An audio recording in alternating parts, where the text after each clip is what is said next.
Okunan hatm-ı şerifler, yasin-i şerifler, zikirler, dualar, salavat-ı şerifelerden hasıl olan sevabı önce iki cihan serveri, Peygamberimiz, önderimiz Hz. Muhammed Mustafa sallallahu aleyhi ve sellem'in temiz ve pak ruhlarına hediye ediyoruz.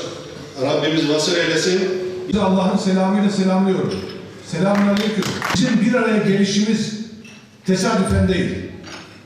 Bizler hepimiz Allah'a ve Allah'ın gönderdiği yüce dine, onun buyruğuna iman etmiş, fert fert hepimiz gönlümüzde, kalbimizde onun buyruklarını hatmetmiş ve ona iman etmiş birer fertleriz. Ayet-i kerimede bizim kardeşliğimizi sadece bir siyasi partiye mensup olmakla pekiştirmemiş.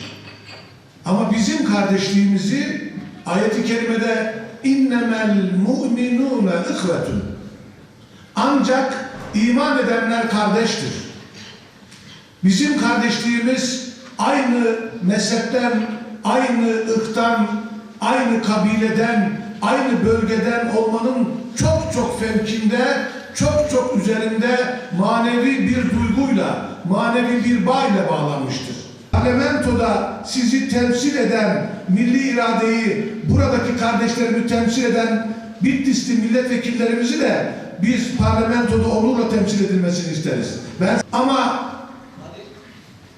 Bitlis milletvekillerinin parlamentoda masaların üstünde Cumhuriyet Halk Partisi milletvekillerinden onların öc almak suretiyle masaların üstünde gezmesinden ben hicap duyuyorum.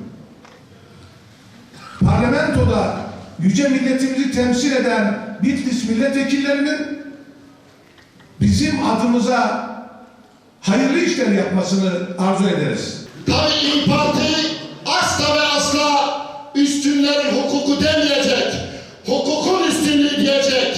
Cumhuriyetin değerlerine, anayasamıza sahip çıkacağız ve hukukun üstünlüğünü sağlayacağız. İlin ekonomisi ve ülkenin ekonomisi malumlarınız, fazla uzatmayacağım. Tek bir şey söyleyeceğim.